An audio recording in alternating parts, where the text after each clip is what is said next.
Hello, my name is Amy Nat. I am the CEO of Aging Outreach Services, and this is All Things Aging.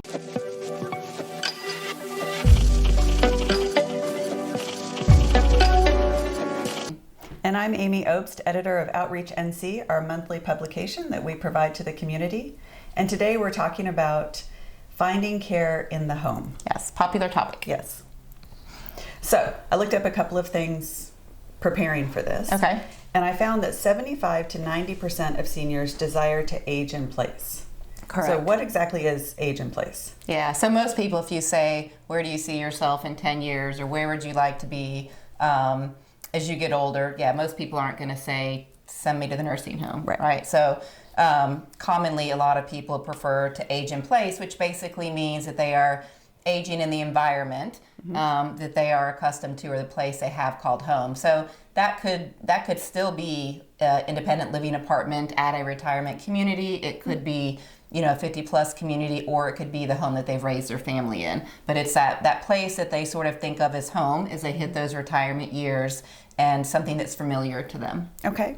And then 12 million people in the U.S. every year receive some sort of in-home care. Right. So talk about a little bit about what might prompt somebody to look for in-home care. Okay.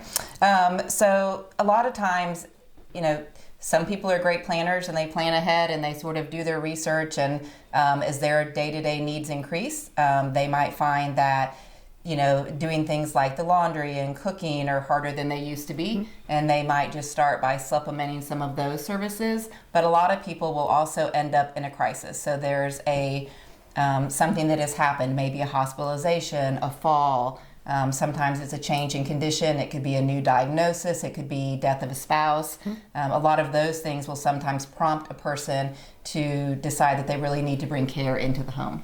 Okay, so one of the things that we hear a lot when people talk about bringing in care is level of care. Right. Describe that. So, people go, well, where do I start? Well, where you start is trying to figure out what type of care you need. It's hard to know who to bring into the home or what type of provider until you really figure out what type of care that you need and the amount of care you're going to need. And most people kind of don't know where to start. So the term level of care really came about more through insurance-driven healthcare. If somebody is receiving care through, say, maybe they qualified for something under Medicare, or they're going into a facility, then level of care matters. And so typically you look at what a person is able to do to determine if they are independent level of care, if they're maybe more of an assisted living, or if they're more of an intermediate or skilled level of care. Okay, so skilled level is intermediate.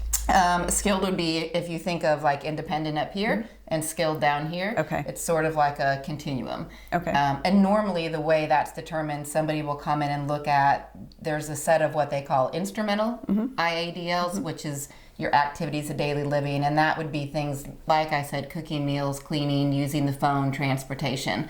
So those are usually the first indicators that there's sort of a change or need for support. But people may get a yard company to come in, or they might get someone to come help clean. The actual home care piece, when somebody needs help, is typically more the activities of daily living. So bathing, dressing, toileting, those type of things, showering, dressing yourself. Usually those type of changes will prompt someone to really look at needing a home care provider to come into the house. And who determines what your level of care is? So that's really determined by a pay source. So if you're just living independently in your home and you decide that maybe you need to bring in some care, you find a caregiver, and there's different ways we can talk about to do that, but you find a caregiver that's a good match and is able to support your needs. But if you are getting care, say you did have a fall, you went to the hospital, or a broken hip, or something that qualified you under Medicare, then your physician would be determining what level of care that they think you are, to determine then what type of support you'd be eligible for. So pay source depends a lot of it. Do families ever disagree with physicians? Do you ever see any discrepancy? They could. I mean, where the physician is documenting, again, is more insurance driven. If you're trying to decide if a person needs to go to an assisted living versus a skilled nursing facility, then what that doctor puts on that paper is very, very important, because they cannot admit you, to the wrong level of care or that'll impact what insurance would be willing to pay. Okay. Now, there certainly are family discrepancies if if your mom needs care in the home and you think she needs help with A, B, and C, and she might disagree with you and say that she's perfectly capable of doing those things.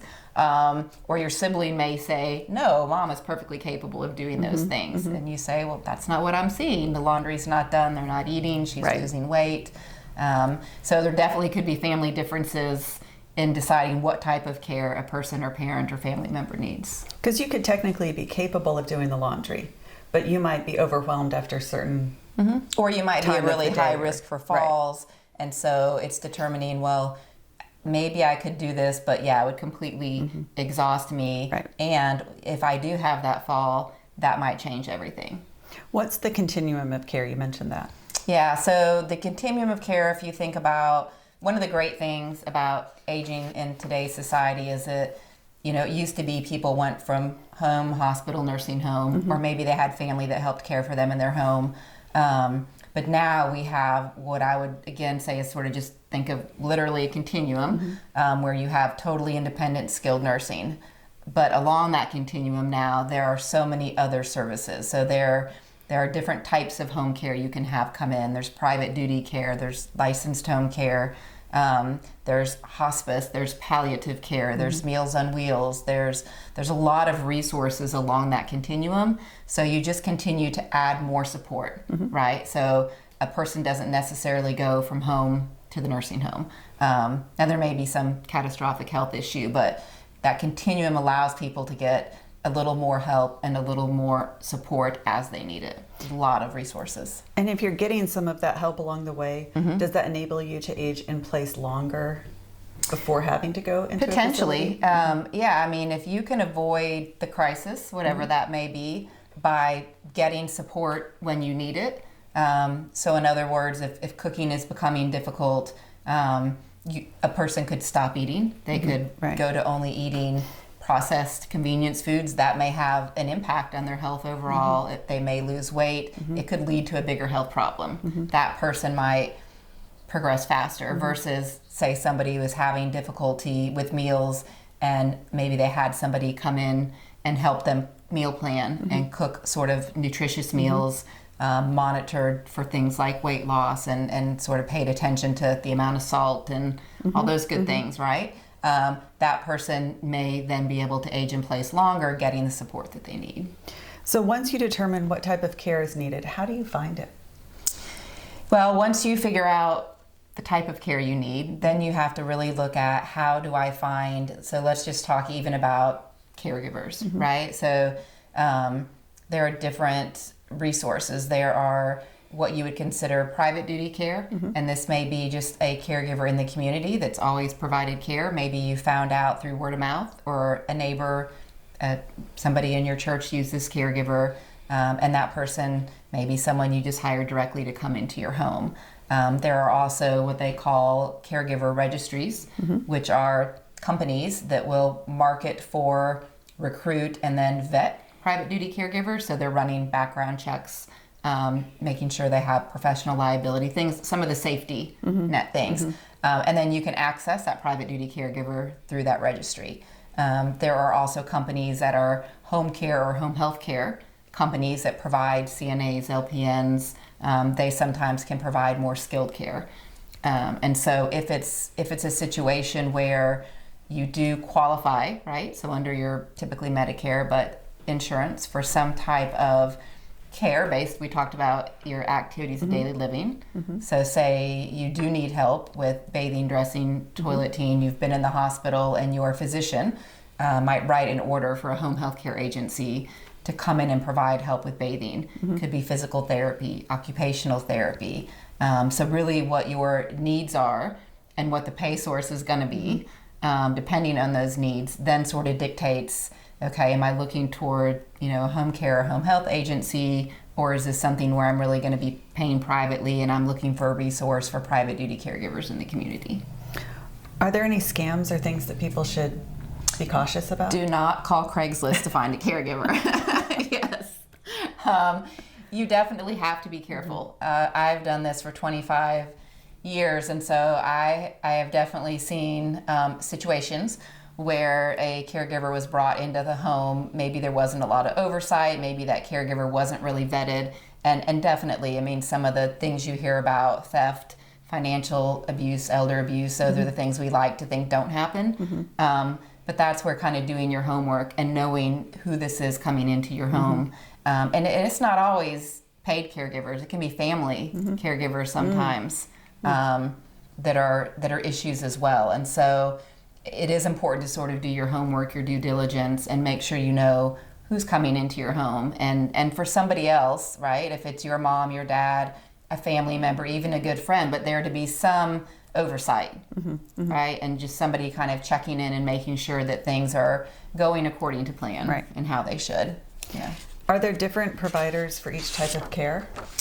There's a lot of, there are a lot of companies that do private duty. There are a lot of companies that offer care management to give that kind of oversight. And then certainly there are a lot of home care and home health care companies as well. So people have a lot of choice today, which is good.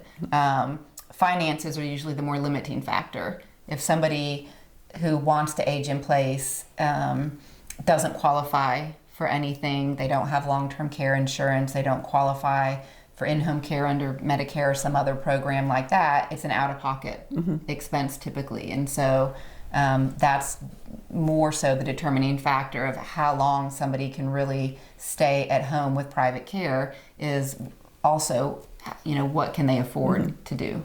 It's a big factor. How is licensed care different from private duty care? So if you look at like home health care, for example, and it's a provider that accepts state or federal dollars, right? Like Medicare, Medicaid, those programs, they are licensed through the state. Okay. So those are considered licensed providers. Typical private duty care, there is nobody really vetting, right? Anyone can say, I'm a caregiver. And that's why I say you have to do your due diligence. So and there are a lot of amazing private duty caregivers, but you just have to do your due diligence, find a registry that's vetting them for you, or find somebody that can sort of do that for you. But I think that's where it's important, again, to know who's coming in, what their experience is, and sort of vet that out a little bit. So what safety precautions should somebody take before bringing somebody in? It's a big decision to bring somebody into your home. And so one of the things I'll tell families is just err on the side of safety, right? If you have a family heirloom that's been in your family for 100 years and it's worth thousands of dollars, like maybe don't leave it in the middle of the coffee table, just because lots of people coming in and out, you just don't know what might happen. Also, if this is somebody who either you're going to be in their vehicle, they're going to be driving yours, you want to talk to your auto insurance provider to make sure, is there another type of coverage you need or gap policy? The same with homeowners, right? If you're having people coming into your home to provide care, it's a good idea to talk to your homeowner insurer to ask if there's some other type of coverage that you need in case somebody trips walking into your house and falls and sues you. And so didn't even think about that. Yeah. Just sort of those safety precautions. I've seen a lot of interesting things over the years, but things can happen, and the more care you have in your house and the more different people coming in and out, certainly people are human and certain accidents happen, but then unfortunately there are some bad players always in the industry, and so you want to safeguard against some of the bigger, more serious issues as well. Is it good to ask for a referral, like among your friends or at church or something like that? I mean, you definitely can. You just have to remember, like, running a background check is helpful. Somebody may have had a good experience with that person, but maybe they only worked with them for a few weeks, or maybe there was oversight in one home and there wasn't in another. So I have seen situations where somebody got taken advantage of, and they said, well, but my neighbor used them and had no problem. Life can change. People can come on hard times. So I think the more vetting the possible, and go with your gut feeling, right? If you have a bad feeling or something's just not a good fit, there's so many resources out there now for care that it's important to sort of know that you can make a change if you need to. I think also it would be important, do you ever have adult children help in that vetting process, just so that there's more people looking at the situation? Sometimes, I mean, again, sometimes family are the caregivers, and you have to be careful of that too. But there are certainly community resources for older adults. It could be the Department of Aging, it could be social services, it could be the discharge planner at the hospital providing you a list. It could be, like you said, family, friends, but yeah, the more people you have sort of involved in watching that situation and making sure it's secure, not Craigslist and not just someone you met at the grocery store and have never met. But what happens is older people a lot of times are afraid. They don't want to leave their home. Maybe they're lonely. And so it makes them a very vulnerable population at times. And so having some type of oversight, whether it's family or if there is no family locally, a care management company or someone kind of watching over what's happening with care in the home is always a good idea.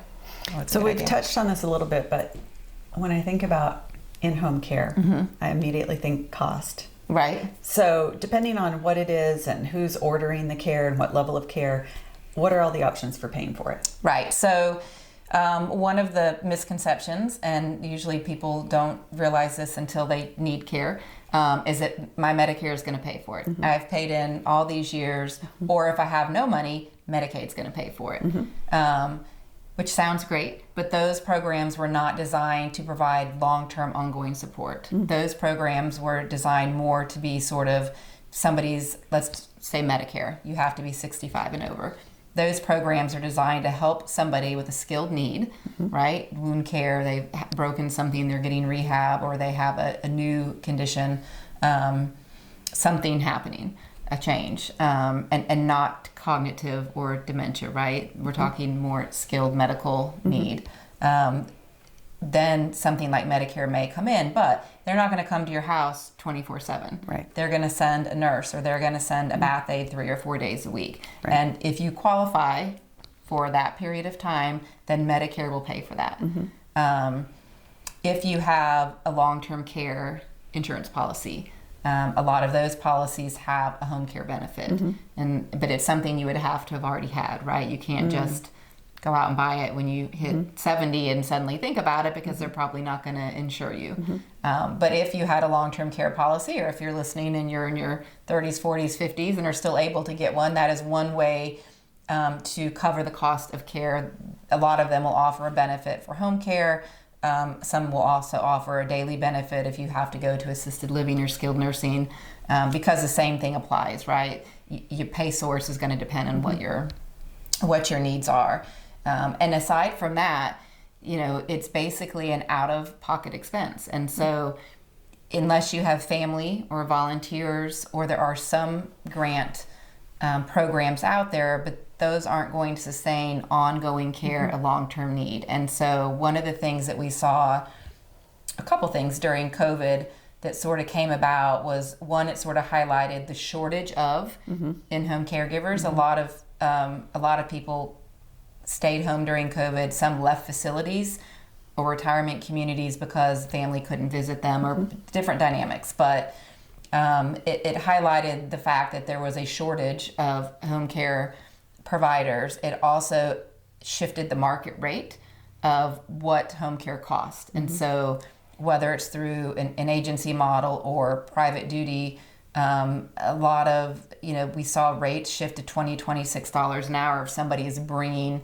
somebody into their home, depending on that type of care they need. So you can do the math, right? If you're paying $25 an hour for care and you need someone 24 hours a day, that's not really sustainable long-term for a lot of people. And wouldn't you have to have multiple caregivers if it's 24 hours a day? Yes, typically. So now you're managing multiple. You're managing, right. Which is why a lot of people will go through some type of company or organization when they get to the point where they need multiple people.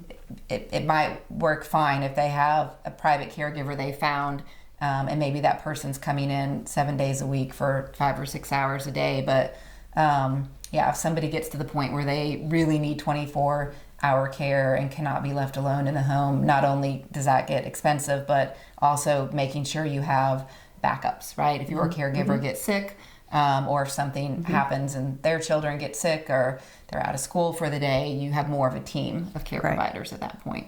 Yeah. Just a quick question about long-term care insurance. Is it like life insurance where you can buy different policies that go on for different amounts of time and cover different amounts of and things? And somewhere in our archives, I think is a whole episode on long-term care. But yeah, they're all very, very different. So if you are one of those people that have a policy or considering getting one, they are all very different. The benefits are different. How long they will pay is different. What type of care they'll pay for is different. What needs, your activities of daily living, again, ADLs, you'll hear that a lot. All of those factors play into those policies as well. Okay. Is there or are there times when it's just not practical to have in-home care? Definitely. So, maybe finances aren't an issue and you can have a team of caregivers there 24/7. Or maybe for yourself, once I exceed needing 8 hours a day, I'm going to have to look at making a move to an assisted living or some other setting. But there are times where it's just not a good fit. It's difficult to have people in and out of your home. If you're a very private person, or maybe your spouse needs care, but you're a very private person, it can be uncomfortable for some people to have caregivers in and out of their home. There can also be safety issues. So this comes into play, especially when there are some cognitive deficits or some type of dementia. If somebody is turning on the stove in the middle of the night, or they have a tendency to wander, or have a tendency behaviors that might be violent, it becomes very difficult then to manage those people safely at home. So sometimes those type of challenges would prompt a need for a move, for sure. What are alternatives to in-home care? So if somebody is not able to stay in the home with care, then typically they're looking at some type of group living, right? So there are some smaller, what they call kind of care cottages, where maybe there's 8 to 10 older adults that live there. But the majority of the time it's looking at moving to what they call a continuing care retirement community, or they have freestanding independent living communities that have, maybe you have your own apartment there, but there's group meals and there's activities, housekeeping and there's maintenance, right? So, maybe, and there's socialization.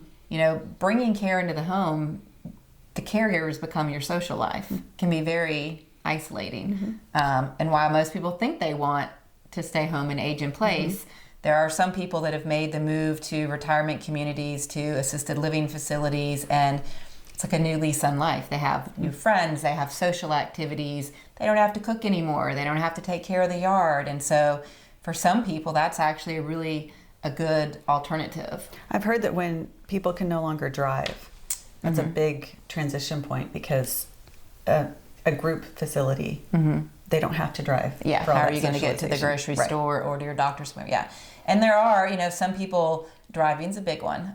Some people will utilize private caregivers to meet that challenge. We obviously, in this day and age, we have a lot more transportation services, but Uber's not going to help you if you're in a wheelchair doing a transport.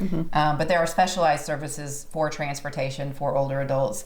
But again, it's an extra cost, right, that people have to consider.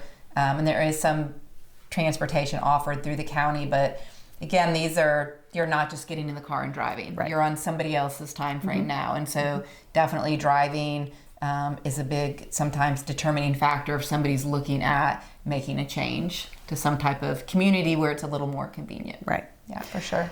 So as we end, I always like to throw a question at you. What's the number one piece of advice you would give somebody who is either helping a loved one receive care or is thinking to themselves, I think I need some extra help? What's the one piece of advice you would really start off with? I usually will tell people, if you're asking that question, it's time, right? With anything. I don't know if my dad should be driving anymore. Probably not. I think maybe I need some more help in the home. Probably. Don't wait till it's too late, right? So if you can get in a little bit of care, again, maybe it starts with someone to help with meals or cleaning the house or doing the yard, but it's not losing your independence to allow somebody to help you do things that help you maintain your independence, right? That's a good point, yeah. Some people that feel like giving up control of the yard or the house or the transportation, they feel like that's losing their independence. But if it's enabling you to stay safely at home with a little bit of help, then you're really extending your independence. Versus waiting too long. Right. And usually, again, a fall is a common catalyst to a whole host of other issues. So don't wait till the crisis. Plan ahead, know what your home care options are, know what the alternatives to home care are, because that might not be a realistic choice for you. But knowing those alternatives, knowing those resources before you need them will allow you to make a more informed and educated decision and not be making a decision in crisis. And I think the other thing I would say is have a plan A, a plan B, a plan C. Most of us have this vision of how we want to age and how that will look, and maybe it's bringing care into the home, maybe it's moving to this big fancy retirement community, but have that, know your plan A, but also know if that doesn't work out for whatever reason, know kind of what your plan B would be, and that way you haven't sort of put all your eggs in one basket, and you feel like you have choice, right? Yeah. You're making the choice. It's not somebody making the choice for you. I think that's a very important thing to remember. Well, thank you as always. Yes. I always learn so much when we talk. All right. Thank you.